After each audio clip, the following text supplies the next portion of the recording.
Pronto. Então, começamos. Deixa eu abrir aqui a minha tela, então. No ano passado, a gente começou a ler a letra E, fantasma, né, o enquadro da realidade, o capítulo 7. Então, eu pensei em recomeçar essa letra, o item, né, para não ficar tão cortado. Inclusive no finalzinho a gente comentou, né, dessa escolha por enquadro e não marco, não quadro, né, eu acho que é um termo mais geral que fica mais fácil de trabalhar. Então vamos lá, pessoal. Então vou começar a leitura. Então o fantasma, enquanto tela de projeção, que dá a ver como véu que oculta e como enquadre da realidade, que limita a cena, coincide em sua estrutura com um plano projetivo e o cross-cap. Sua fórmula, então, aqui, sujeito barrado, né, pulsão, pequeno a. Nesse caso, deve ser lido como o sujeito barrado, separado ou cortado, né? Então, aqui, sujeito barrado. Cortado, aqui, então, o Alfredo propõe uma leitura desse termo, né, desse termo lógico, né, cortado do objeto A. Tá? A extração do objeto A, na forma do fantasma, coincide com o enquadre ou limite representado né, por esse símbolo, que punção, né, não pulsão, né, freudiana, né, punção, e o objeto imaginário que ele propõe funciona como obstrutor da falta do objeto devido ao desejo e à interdição do gozo. O objeto A, de sua fórmula, vela o objeto impossível de ser encontrado. E aqui, se a gente for lembrar, né, porque vamos tentar pegar o fio da meada aqui, né, a linha, que é o seguinte, agora que aparece de forma um pouco mais clara a noção de fantasma. Né, foi trabalhada a ideia de estrutura, a ideia de significante da falta, né, o significante da falta na cadeia, né, no outro. Foi trabalhado, então, de alguma maneira, como que se dá essa falta, principalmente quando a gente pensa como o Alfredo trabalhou no esquema R, e essa falta, isso que possibilita, então, essa inscrição do significante da falta no outro, no campo do outro, a operatória da metáfora paterna, ou seja, se opera a falta a partir disso, e vocês vão lembrar que o Alfredo traz do texto de uma questão preliminar a respeito, né, que trabalhou muito sobre a pergunta sobre a existência, né, ou seja, então, falando sobre a impossibilidade, né, aquilo que no texto do Lacan é colocado como uma existência inefável, a pergunta é uma pergunta a respeito desse sujeito inefável, é uma pergunta estúpida, né, assim, no sentido de que não se encontra a resposta, é impossível, né, mas tem um efeito muito importante. E aí o efeito que a gente está falando disso é o enquadre, esse fantasma, né, como que se faz, o que se faz com isso, né, e como que isso também é um ponto bastante fundamental no esquema R, como que isso também, no, no, no, acho que no primeiro livro que a gente tem traduzido do Alfredo, que é Modelos, Esquemas e Grafo, ele vai falar que o quadrângulo da realidade está ali colocado como essa janela do fantasma. Né? Então, nesse sentido, é importante, pegando assim talvez essa linha de raciocínio do Alfredo, pelo menos daquele livro até agora, a ideia é que o fantasma está relacionado com a constituição da realidade. Tá? Então, continuando aqui, torna-se necessário agora inserir a nota de rodapé adicionada por Lacan ao escrito sobre as psicoses, na qual ele explica a relação entre o esquema R e o fantasma. como eles operam no campo designado como do intervalo. Então, aqui, isso aqui são notas de rodapé, na verdade é bastante extensa, que está nos escritos, né? Inclusive, eu coloquei aqui a parte, a gente está aqui, ó. Eu coloquei a parte quando a gente quiser, se tiver em dúvida. Eu coloquei a parte as referências, capítulo por capítulo. Porque a gente fez um levantamento, né? Eu, Gilberto, para o Gilberto e para a Gabriele, para saber da onde que o Alfredo estava tirando as referências. Aí eu fiz um mapeamento a respeito disso, tá? Então, quando vocês... Opa, aqui não, aqui é o que eu estou traduzindo. Então, aqui a gente está na nota não, na referência 20, e a 20 está de uma questão preliminar, tá?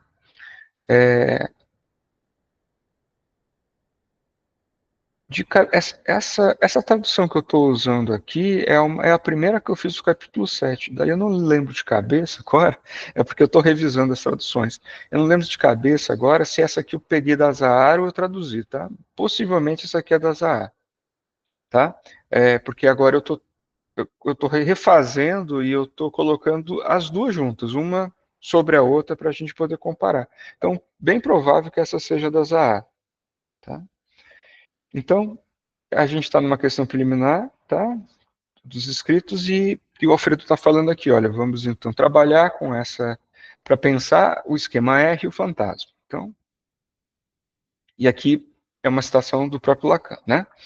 Então, é interessante localizar nesse esquema R, o objeto A, para esclarecer o que ele traz para o campo da realidade, campo que o barra. E é interessante assim, se você for pegar, né, a gente está trabalhando com esse texto, questão preliminar, que ele está mais ou menos no seminário, assim, no sentido cronológico, por volta do seminário 5, 6, né? Então, a gente está vendo algo como o Lacan trabalhando, né, o estágio do espelho, a constituição do eu, como que se constrói isso, e essa pergunta sobre como se constitui a realidade, né? É, para esclarecer o que ele traz para o campo da realidade, campo que o barra. Lembrando que no esquema R, se vocês lembrarem do esquema, a letra Azinha não está lá, tá? Qualquer, né, qualquer que tenha sido a insistência que desde então empenhamos para desenvolvê-lo, enunciando que esse campo só funciona ao se obturar pela tela da fantasia, isso ainda exige muita atenção. Então, o que ele está falando aqui? A insistência para desenvolvê-lo, né? Está falando a respeito de como se dá essa articulação, pensar o esquema R objeto para pensar o campo da realidade. Talvez haja interesse em reconhecer que, então, enigmático, mas perfeitamente legível para quem conhece a sequência, como é o caso quando se pretende apoiar-se nele, o que o esquema R expõe é um plano projetivo. Então, a gente vai vendo como que o Lacan vai desenvolvendo a teoria a partir da articulação com outras, né? Então, desde de como o Alfredo foi trazendo, a partir da ideia do intuitivo, né?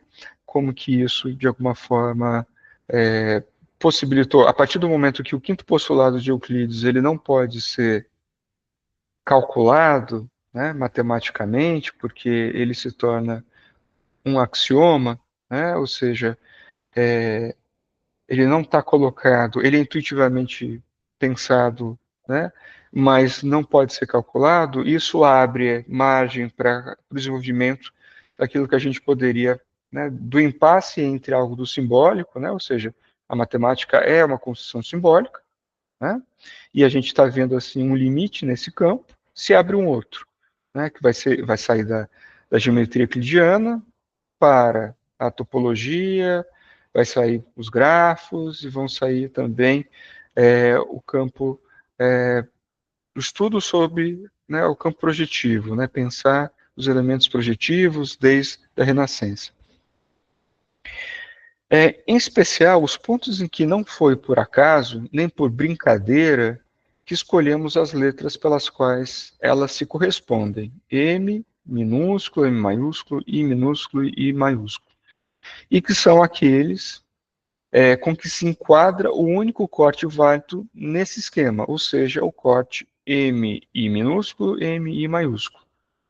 Para quem não lembra, essas letras compõem no esquema R o campo da realidade, tá? Que está acima do triângulo simbólico, né, e sobre o triângulo imaginário.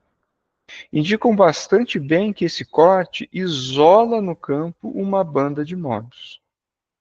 Basta dizer isso, já que, a partir daí, esse campo será apenas o lugar-tenente da fantasia, ao qual esse corte fornece toda a estrutura.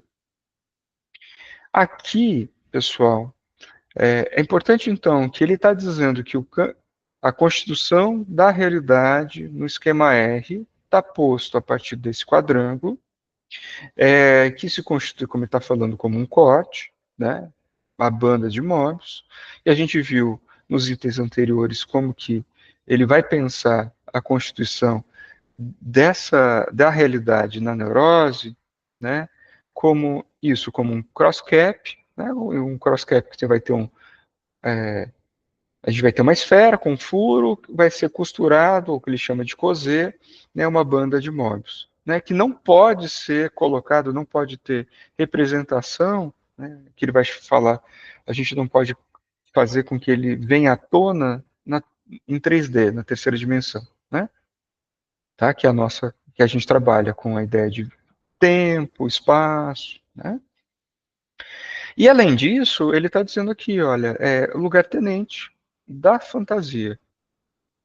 Tá? Então, ele, de alguma forma, está dizendo, mesmo que no esquema R não apareça objeto A, mas ele está dizendo que ali no quadrângulo da realidade se encontra, trabalhado esses conceitos. Né? Então, queremos dizer que somente o corte revela a estrutura da superfície interna, por poder destacar nela os dois elementos heterogêneos que são marcados em nosso algoritmo, que é a fórmula do fantasma, que aqui na edição das A está a fantasia ainda, né? É o S barrado da banda, A ser esperado aqui, onde ela efetivamente surge, isso é, recobrindo o campo R da realidade. E o A, que corresponde aos campos I e S, né? Então, aqui é interessante a gente pensar o seguinte, né? Ele está trazendo, olha, falando a respeito de como se constitui, qual que é a função ali, né, desse quadrângulo, como que ele está pensando isso, o fantasma, né, o quadrângulo, né, da realidade, enquanto esse enquadre, né, do fantasma, e nesse sentido, trazendo esses elementos como uma banda, então o S barrado, colocando aqui como uma banda de módulos, e que vai, e aqui é muito importante, né, ele vai recobrir o campo R da realidade. Então assim, lembra que quando ele diz a respeito, e o Alfredo está apontando, né, como que o fantasma aparece enquanto algo que vela. Né? Então, nesse sentido, a gente está vendo, recobrindo o campo R da realidade. Né? Portanto, é como representante da representação na fantasia, isso é, como sujeito originalmente, aqui originariamente, recalcado em espanhol. E aqui, ó, pessoal, aqui é um acréscimo meu, tá? Não tá na nota, tá? Em espanhol reprimido, tá bom? Foi porque eu coloquei aqui na época que a gente estava conversando com a Gabriela, que o S barrado né, do desejo suporta aqui o campo da realidade. E este só se sustenta pela extração do objeto A. Então, ele está falando de uma condição, de uma condicionante. Tá? Aqui, olha. O campo da realidade sustentado pela extração. no que ele fornece seus enquadres. Então, nisso se constitui, né, se a gente está vendo aqui, seguindo a linha do Alfredo, aqui se constitui, então, esse enquadre. Né? Pessoal, alguma questão, assim, porque Lacan, quando a gente lê Lacan, Lacan é um pouco mais denso, né? Ele condensa muita coisa em um trecho muito curto, né, de texto. É como se ele estivesse fazendo um resumo de vários capítulos do Alfredo, né, nessa nota. Né? Na verdade, o que o Alfredo faz é abrir isso. Né? Então, muito do que já foi afirmado nessa página foi extraído dessa citação. Na verdade, se você for pensar, o trabalho do Alfredo aqui pensando a psicose, ele está todo extraído de uma questão preliminar, ele está condensado ali o estudo dele. Tá? Então, a gente tem um recorte teórico aqui. Né? Então, por isso. Lindsay, Sim. e aí na questão da tradução, daria para a gente pensar em traduzir tudo por fantasma, porque no original, no francês está em fantasma, no espanhol está fantasma também, e é só azar mesmo que foi para fantasia. E Uhum. aí, se a gente vai falar do tema, né, da letra E, do que a gente está falando, né, do fantasma como marco da realidade. Isso, Acho que é sim. interessante manter aí o fantasma. Uhum. Eu vou colocar no texto, né, até coloquei aqui a nota 15, né, na edição em espanhol encontra-se como fantasma, tá? Uhum, perfeito. Então, eu vou colocar agora daqui para frente sempre a comparação com a nossa tradução daquilo que o Uhum. Alfredo coloca e a Zahar para fazer esse tensionamentozinho teórico e de Porque tradução. isso, porque até me parece que é coerente com a teoria do Alfredo, né, que a gente mantenha fantasma, né? Sim, sim, claro. Acho que é E bastante lá no importante. primeiro parágrafo, lá em cima, só para eu Ah, não. Depois eu posso também passar isso por escrito, mas ali, ó, hum, quer ver, você fala ali no final do primeiro parágrafo, né? A extração do objeto A na fórmula do fantasma coincide com o marco, o limite representado pelo punção e o objeto imaginário que ele propõe. Funciona obturando a falta do objeto A. Você colocou esse obturando de outra forma, não foi? sim. E Eu fica tenho, bom, né? Funciona obturando. uhum. Eu tenho que ver como é que, porque eu tenho que ver como é que tá, porque eu tenho esse aqui, né, que a gente está trabalhando, que é o texto corrido, que eu estou Eu, eu tô, refazendo, eu, né? eu tô acompanhando no espanhol. Eu tô Tá. fazendo o exercício aqui. Sim, sim. Você está falando, então, é aqui como propõe funciona como Ó, isso. obstrutor? Como obturando a falta. Funciona Ah, obturando a falta do objeto A, causa de desejo, e inter... Como é que você colocou isso aí no português? E interditando ao é. gozo? Aham, desejo Isso. e a interdição do gozo, é. E interdição fica melhor até Aham. interdição, porque É. aqui está interdicto. Eu vou colocar aqui Isso, que daí uma a gente já. corzinha, depois eu volto aqui. Pronto. Beleza. Eu tenho que lembrar que eu preciso ir lá no outro texto para isso. Então, aqui eu não li não, né? A gente só leu a nota, né? Tá, isso. Então, muito do que já foi afirmado nessas páginas, tá, isso aqui eu já li. Então, destaque-se os seguintes pontos.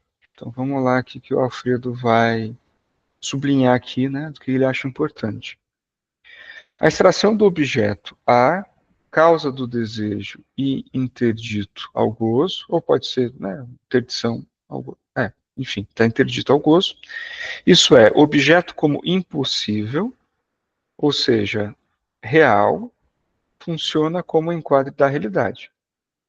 Aqui, não sei se para vocês surgem algumas dúvidas. Eu, às vezes, quando eu estou lendo, né, por exemplo, a chave de como o Alfredo lê, eu já consigo lembrar na hora, né? Mas a gente tem aqui algumas coisas aqui. Primeiro, objeto A, ele está colocando as duas condições de causa e de interdição.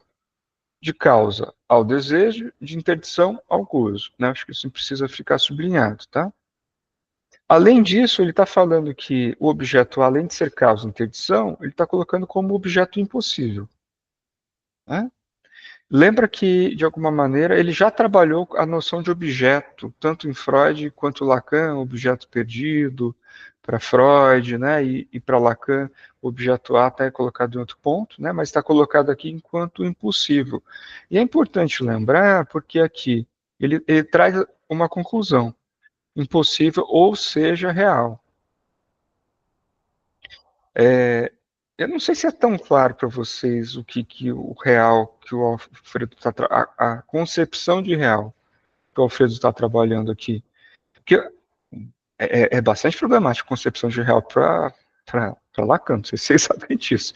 É bem complicado, porque a gente vai ter, no decorrer da obra dele, mudanças de leitura a respeito desse termo.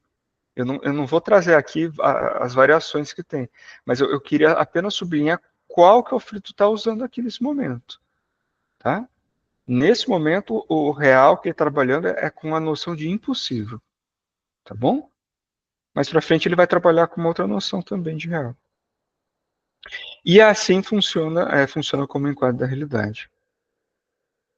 O objeto A, na forma do fantasma, é a montagem. Então, a gente está falando assim, ó, tem uma montagem, tem uma construção aqui, o objeto A na fórmula do fantasma. Né? Então, lembra qual que é a montagem? Vocês lembram qual que é a montagem? É porque, às vezes, a montagem, para quem não tem muita familiaridade, é exatamente essa forma. Tá? Essa é a fórmula, né, tá, do fantasma. Sujeito barrado, pulsão A, pequeno a. Então, a gente volta aqui. O objeto A na fórmula do fantasma é a montagem entre o simbólico e o imaginário. Sua função é velar. Em francês, isso aqui não é meu, não, tá? É do próprio Alfredo, tá? Em francês, como é que pronuncia isso aqui? Gabriel Barré, significa taxar, eu não sei como é que fala assim a pronúncia. É barrar mesmo, É barrar, né? né? Uhum.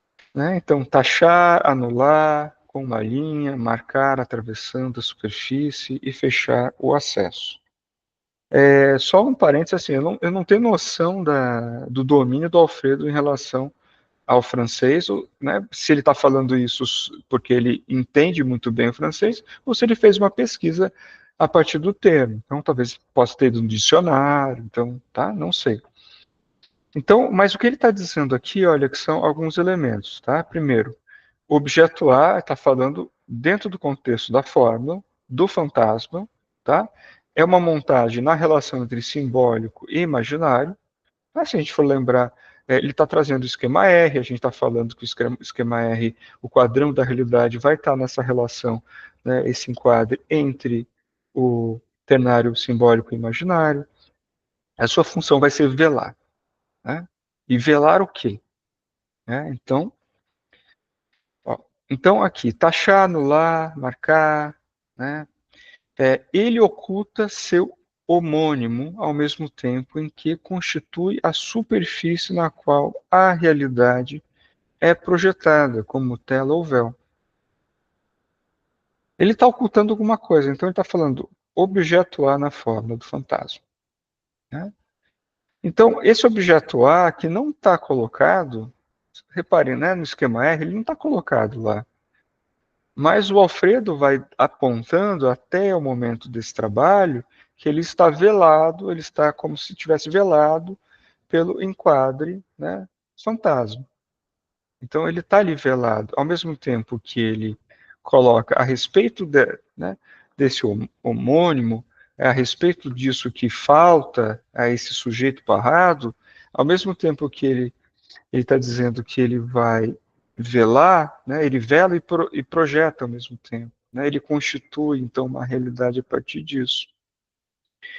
Então, aqui voltando, então, lembrando o que ele está trabalhando. Né? Então, estamos pensando aqui a noção de realidade a partir da fórmula. Né? Então, a realidade, como se constitui nos termos e lógica do fantasma, é do sujeito como tal, não compartilhada com nenhum outro. No entanto, isso não equivale ao mundo interior, né, que Welt, né? Pois mantém continuidade com o exterior, com o mundo circundante. Lembrando de como se constitui o quadrângulo da realidade como uma banda de Möbius, né? A ideia de interior e exterior ali não faz sentido, né? Mesmo porque estamos trabalhando com uma noção topológica, né? Ou seja, bidimensional. A realidade deve ser fechada para dar conta do particular de cada sujeito, estamos falando então do intervalo, da neurose, e manter a continuidade interior-exterior, para dar conta da relação fundamental entre sujeito e outro. Aqui, posteriormente, o Alfredo vai trabalhar com a noção de mixão, a emissão, né? A ideia de interior-exterior, então, ele precisa ser fechado, né? Então, a realidade para a neurose, para o intervalo, ela tem limites, ela não está infinitizada, ela tem limites, né? E o interior e exterior, que é algo que parte da ideia intuitiva, né, do que sou eu, o que é outro, né, que ele faz essa crítica, e que traz, assim, uma justificativa para ele sublinhar isso, porque a gente vai lembrar que em Freud existia essa divisão entre o que é meu, o que é do outro, o que é interno, o que é externo, né? Então, o que está dentro, o que está fora do sujeito é uma pergunta. Modelos baseados na distinção entre interior e exterior, como uma esfera, são insuficientes, pois não explicam a estrutura relacional entre o sujeito e o seu outro barra A. Tá? Ele está dizendo aqui que, de alguma forma, um modelo teórico ou matemático que pensa o mundo como uma esfera, ele não é suficiente para ser trabalhado aqui. Tá? Repare que, nesse momento, a gente está trabalhando com o Alfredo, que ele não está se contrapondo de forma assim tão clara a Freud. Ele não está fazendo um trabalho de desambiguação aqui. Ele está apenas apontando modelos, diferenças de modelo. Ele está dizendo assim, olha, para Lacan esse modelo não funciona, tá? Então, o plano projetivo implica uma lógica que não é gerada apenas pelo ordenamento simbólico. Ó, e aqui a gente tem, de novo, mais um ponto que eu acho que é importante, porque eu não sei se para vocês isso, para mim isso às vezes aparece na minha cara como uma exclamação, assim, de alerta. Ele falou, não apenas ao campo simbólico, então calma lá, né? O que tem para além? Né? Mas pela introdução em cada caso, através da metáfora paterna, de um elemento simbólico abstrato e não intuitivo. Tá, para mim ainda não explicou muito bem a minha exclamação. Embora constitua o próprio intuitivo. Tal introdução, que cobriu tal introdução, compreende o esvaziamento correlativo. Completar o plano com o ponto no infinito implica esvaziar a realidade de uma outra dimensão possível do infinito.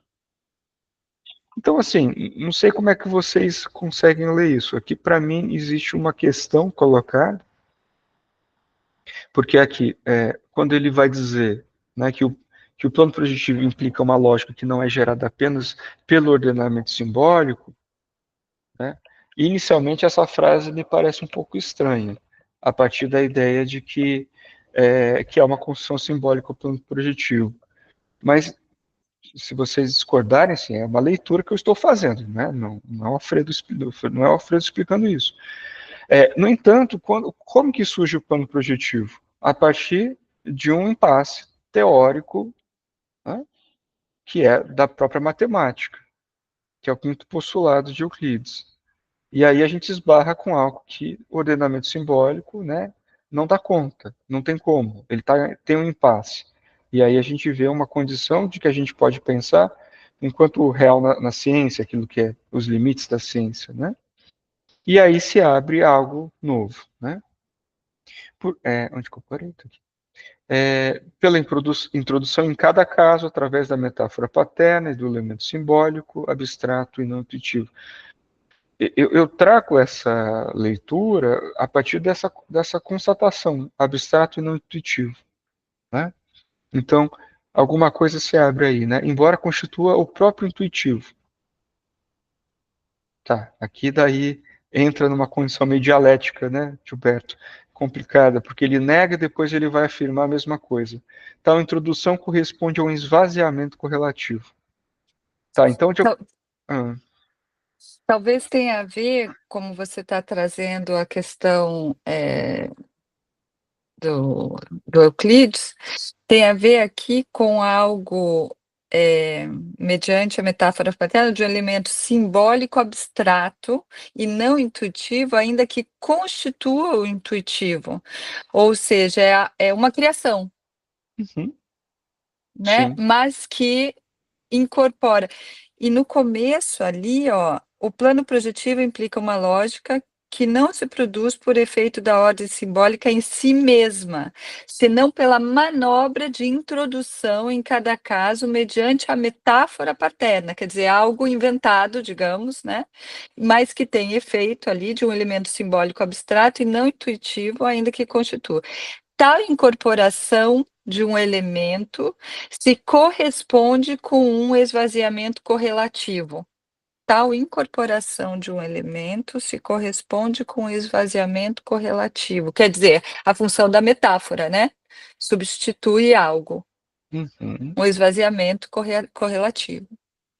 Isso me fez lembrar... Fala, Gilberto, desculpa. Gilberto. Não, é que a Gabriela falou incorporação e aqui está a introdução. Isso, no texto em espanhol tá, corresponde, aqui, ó, tal incorporação de um elemento se corresponde com um esvaziamento correlativo. Fico imaginando se evitar incorporação para evitar uma espécie de ontologização que aproxime da ideia de corpo ou algo físico. E a introdução parece manter algo do abstrato que está sendo tensionado aqui. Não sei se você percebe, mas está replicando como espelho os impasses da passagem da demonstração do quinto postulado lá euclidiano pelo cara lá do nome russo, que inventou a topologia, que é algo intuitivo, contra-intuitivo, que depois é intuitivo. Uhum. O argumento é o mesmo. Uhum. Sim. Não, ótimo.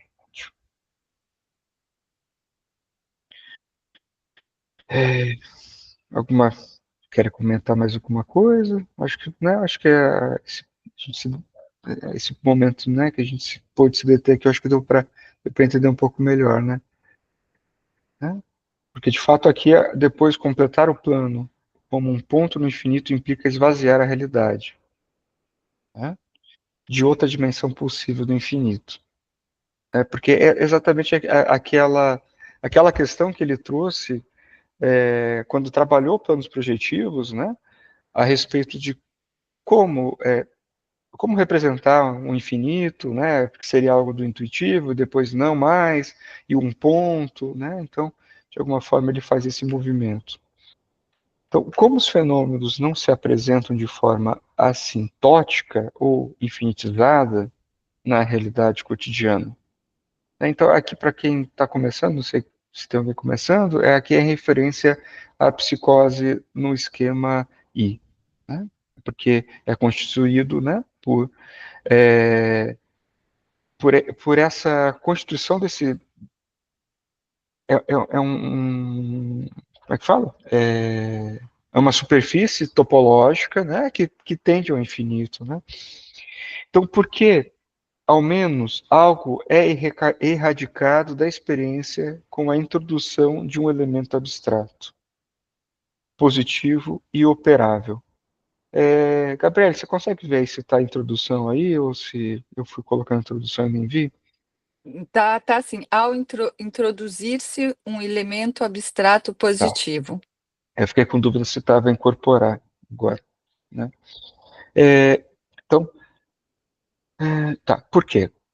Então, voltando aqui, porque ao menos algo é erradicado da experiência com a introdução de um elemento abstrato, positivo e operável, que inscreve o infinito como um termo simbólico, produzindo um vazio na realidade. Aqui tem uma característica que ele trouxe, inclusive, no plano projetivo, quando ele explicou, a ideia de que quando introduzimos simbolicamente, ou seja, quando introduzimos a partir, né, de uma operação simbólica algo abstrato, algo que ele vai chamar, né, da realidade é perdido. Né? Então, ao menos algo é erradicado da experiência, a nível da realidade no sentido da experiência intuitiva, com a introdução de um elemento abstrato, positivo e operável, que inscreve o infinito como elemento simbólico, produzindo um vazio de realidade. Esse elemento que opera na realidade subjetiva não é causado nem se relaciona com os órgãos dos sentidos. Então, nisso ele, lembra que ele falou assim, né, que nesse sentido, quando a gente trabalha com um campo projetivo, quando a gente está pensando um ponto quanto infinito, né, isso não tem relação direta com nada da realidade, né, da matéria, assim. Ele até vai falar assim, um cachorro não vai ter noção disso, né? Isso é uma construção abstrata, né, para descrever algo. É algo que vai fazer com que se opere a partir disso alguma coisa, por exemplo, na matemática. Então, aqui, como também o objeto A é um operador lógico. Né?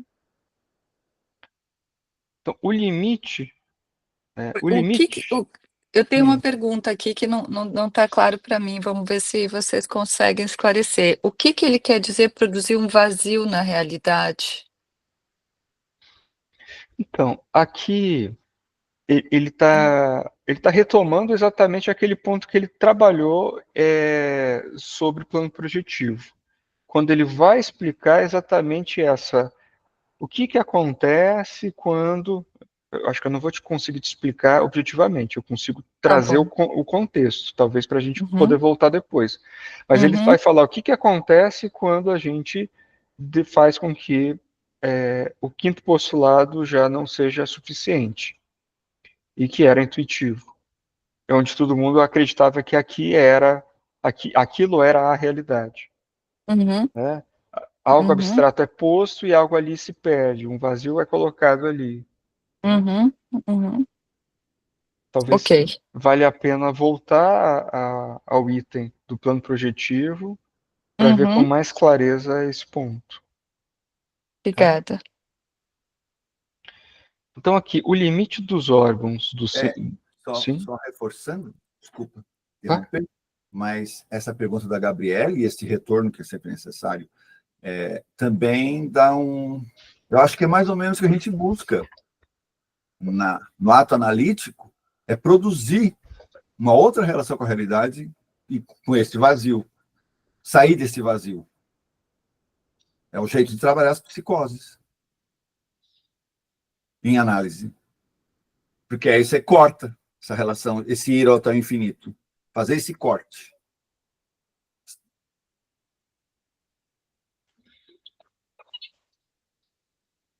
Se é que eu estou entendendo do que nós estamos falando. Não, sim, eu só estou pensando aqui. Eu acho que é interessante pensar.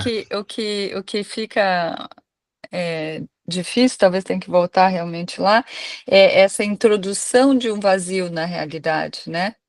Porque parece, Gilberto, que isso que você está falando na psicose não introduziria um vazio, né?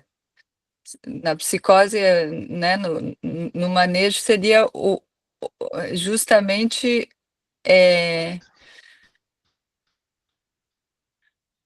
Acho que o manejo é suspender esse vazio. Isso, por aí. Posso estar indo para outro lado, não sei se é por aí que vocês estão dizendo, mas pensando na tradução aqui, quando a Gabriela comenta a questão da metáfora substituir o vazio, né? O problema é que na psicose não haveria a metáfora, né? Então acho que você vai ter essa presença estranha da holófrase, né? E consequentemente, por causa disso, isso que é interessante, por causa dessa suposta, entre aspas, presença que vai levar ao infinito. né? Então, não é... Se você tem a metáfora permitiria uma certa cessão, né? Mas o objeto, objeto entre aspas aqui, né? Ele leva ao infinito para o outro lado, né? Quase como também pensar que a metáfora, ela gera um vazio, porque sempre tem o resto, né? Ela nunca vai completar totalmente, né? Por isso essa introdução do vazio pelo simbólico, né? E escreve o infinito como termo simbólico que produz um vazio na realidade. Um termo abstrato positivo operável que inscreve ao infinito como termo... não é, né? Isso aqui? Então, isso me fez lembrar um pouco, inclusive no encontro anterior, né, a gente só falou um pouco a respeito da escolha de usar natural e normal, né? Então, assim, o que me lembrou um pouco, independente do termo natural e normal, a questão de que ele vai falar que é natural ao simbólico, ou seja, o simbólico está operando, né, na psicose. Ele, por quê? Porque, obviamente, a gente não está apartando a psicose do campo, né, da linguagem, né? Mas ela não opera como o normal a partir do que a gente chama de metáfora paterna, operatória do nome do pai, né, e tem o efeito no campo da realidade. Lembrei disso. Eu acho que talvez eu vou colocar aqui um ponto. A gente pode, inclusive, eu vou fazer uma busca aqui, porque a gente pode voltar para o postulado. Ó, vamos lembrar disso, né? É ótimo, né? Trabalhar com Ctrl F. Então, aqui, a definição de quinto postulado do Euclides são retas paralelas àquelas que, estando no mesmo plano, isso a gente aprendeu no ensino médio, no segundo grau da minha época, né? Quando a gente aprende geometria. São retas paralelas àquelas que, estando no mesmo plano e sendo prolongadas indefinidamente em ambos os sentidos, não se encontra em nenhum deles. Quinto postulado, e que, se uma reta, ao incidir sobre duas retas, faz os ângulos internos do mesmo lado menores que dois retos, né? Ângulo reto aquele de 90 graus, as duas retas prolongadas indefinidamente se encontrarão no lado em que estão os ângulos menores que dois retos. Então, isso aqui, o Alfredo vai apontar, isso aqui é intuitivo, né? A gente aprende isso e pensa, ok, duas retas paralelas vão, né? E aqui está falando desses ângulos, né? E seria interessante a gente olhar aqui também, né? Que é a negação sobre isso. Deixa eu achar aqui, ó. Lobachevsky, né? Que o Gilberto também não lembrava o nome desse cara. É o Lobachevsky.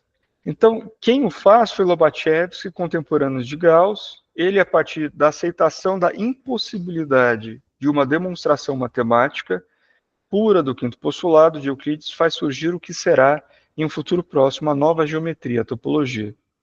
Lobachevsky propôs o que é conhecido como a solução de Lobachevsky, que Alessandrov e colaboradores escrevem da seguinte forma, acho que, né, se são russos ou, enfim, daquela época. Assim, as duas conclusões a que Lobachevsky chegou foram, primeiro, que o quinto postulado não pode ser provado, né, a partir, então, da compreensão que existem assíntotas, né, retas que, de alguma forma, é um importante elemento no plano projetivo, não pode ser provado. Segundo, que é possível desenvolver, com base em um axioma contrário, uma nova geometria completamente lógica, tão rica e perfeita quanto a de Euclides, apesar de seus resultados estarem em desacordo com a imagem intuitiva de espaço. Então aqui a gente tem uma noção nova de espaço, né, é impossível. E aqui, se eu não me engano, a gente pode tentar procurar, porque eu estou em que página? Página 8 de 34. Ele vai falar de uma perda, né, Alfredo? Olha aqui, a perda implica a perda de um ponto. Então, A gente tem alguns lugares que o Alfredo fala isso. Ao projetar uma esfera sobre um plano, então aqui a gente tem um plano projetivo, né? Quando a gente está projetando uma esfera, né? Que é um experimento, né? E aqui está falando aqui, ele vai falar sobre o ponto impossível de projeção. Então aqui é a primeira parte que ele vai falar, tipo, ao projetar uma esfera sobre um plano, estabelece que cada ponto da esfera corresponde a um ponto do plano, né? Então, a ideia de plano projetivo, estamos projetando alguma coisa num plano. E precisa ter uma correspondência, né? Senão a coisa não se sustenta, não se sustentaria. Condição de bijetividade, que é a mesma condição que é trabalhada, por exemplo, a respeito da topologia. A construção de uma forma topológica é a partir da bijetividade, né? Em função conjunto tal, em função de conjunto tal, né? Exceto um ponto, que se encontra onde se cruzam as linhas que percorrem a esfera, como se fossem nos meridianos da Terra.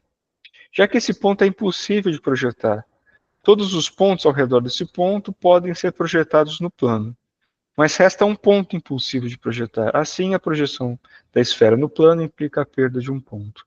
Vamos ver o que ele fala depois de outra perda. No âmbito da psicanálise, a extração do objeto A implica a perda de um ponto real em razão dessa manobra. Então, a gente está, a partir do momento dessa manobra, no caso da matemática, qual que era a manobra? A manobra de uma nova teoria, que era o plano projetivo, né? Um elemento impossível de encontrar na realidade é incorporado, né? E aqui está incorporado, né, Gabriel? Não introduzido. Depois eu tenho que corrigir aquele ponto lá mesmo. Então, a perda de um ponto real. Então, que ponto real que é? Peraí, deixa eu colocar aqui para carregar o note. É interessante isso, porque a perda do ponto real introduz o vazio. A gente pode pensar nisso, né? E a coisa do natural, do simbólico, é algo que está lá na psicose também, mas que não se inscreve, né? Esse natural do simbólico que seria relacionado a essa perda. Uhum. Então, nesse sentido, assim, ó, um elemento impossível de encontrar, não tem como encontrar aquele ponto, né? Aquele ponto ali, ele foi perdido. Ele é perdido na realidade no sentido intuitivo, né? De encontrar na realidade, é incorporado, enquanto o elemento possível de encontrar na realidade é perdido. Ele é incorporado a partir de uma manobra lógica, uma manobra matemática, né, e que introduz, então, algo de uma certa legalidade ali, algo novo. A perda de uma coisa possibilitou algo novo, né, que se dá com a teoria de Lobatinsky, né? Então, e é a relação entre essas duas manobras que produz uma certa lógica, do qual surge uma imaginarização possível. Mas é importante lembrar que essa imaginação, por exemplo, a neurótica, não resulta da estrutura intuitiva do mundo, mas sim da estrutura intuitiva do mundo humano, desde que a ele tenha sido acrescentado o elemento abstrato e perdido outro real. Então, de alguma forma, até se perde algo que seria, né, dentro de uma estrutura, dentro da estrutura, mas que é colocada enquanto imaginária, né, para ser trabalhado enquanto elemento simbólico. Obtemos, portanto, o modelo do plano projetivo, se imaginarmos como um círculo de raio infinitamente grande. Diga, Alexandre. A bolsa ou a vida, né? História da bolsa ou a vida. Isso, e a metáfora, né? Introdução da metáfora. Só para poder finalizar, a gente tem daqui a assíntota, né, a hipérbole, né? A gente tem uma hipérbole com duas assíntotas. E a falta do enquadro do esquema I indicam justamente a ausência desse limite, que permite ao sujeito a operação da falta na estrutura do significante e a perda do objeto. Vamos ver mais o que ele fala aqui, mais sobre a perda. esses extremos, em vez de indicarem a falta, ou seja, o inundamento da falta da lei, escreve o que anteriormente foi chamado de perda, que por não ter lei equivale a uma fuga, a uma constante perda que, no pior dos casos, tende a esvaziar quase completamente a realidade, como no caso da fantasia de fim de mundo, e levar o sujeito à sua morte simbólica. Então, de alguma forma, a gente está vendo aqui que o Alfredo ainda vai trabalhar mais elementos aqui colocados, né? Então, nisso, a gente está falando da infinitização, né? É uma perda que, no interior dos casos, tende a esvaziar completamente a realidade, né? Enfim, a gente vai encerrar por hoje, mas, obviamente, não é um conceito fácil, né? Principalmente nessa articulação que o Alfredo faz com matemática, geometria, topologia, plano projetivo e Lacan, né? Ou seja, mesmo ele tentando, ó, repare, mesmo ele pegando aquelas notinhas e transformando isso num texto enorme, né? Mesmo assim não é uma coisa assim tão fácil de ser decifrada, né? E aqui é basicamente também diz um pouco desse nosso trabalho de deciframento, né? E tentar entender aonde que ele vai, que ele volta, o que ele está colocando aqui. E é importante a gente lembrar que ele não vai dar, olha, nenhuma teoria dá conta, né, de tudo, de fechar tudo tão redondinho, tá? Então, assim, tem hora que a perda, o vazio, incorporação, a gente vai vendo para estar fazendo sentido, depois começa a faltar ali alguma coisa, né? Enfim, mas é assim mesmo. Pessoal, queria agradecer a participação, tá? Semana que vem temos mais. Alexandre, boa sorte, bom sucesso lá no grupo, tá? Eu vou mandar a transcrição no grupo para a vossa diversão. Tá certo. Eu fiquei acompanhando aqui algumas coisas, realmente ajudará, mas para o uso seria necessário passar um grande pente fino. Eu fiquei olhando aqui, eu esqueci, mas tem coisas muito divertidas de erros de transcrição. Fora que coloca não onde não tem não. Eu estou tentando lembrar aqui uma coisa que ele colocou, Agostinho, criminal. Foi colocando umas coisas que eu fiquei olhando e me deu da risada, porque é muito engraçado. A inteligência artificial ainda está bastante carente de eficácia nessa transcrição. E que bom, né? Continuamos com a nossa burrice natural funcionando, positiva e operante, com cobrir aqui nossos vazios. Uhum. E é o que nos faz laço, né? Tá. Pessoal, muito obrigado, bom. Então, tá? Um abraço. Boa quarta. Tchau, tchau. Até. Tchau, tchau.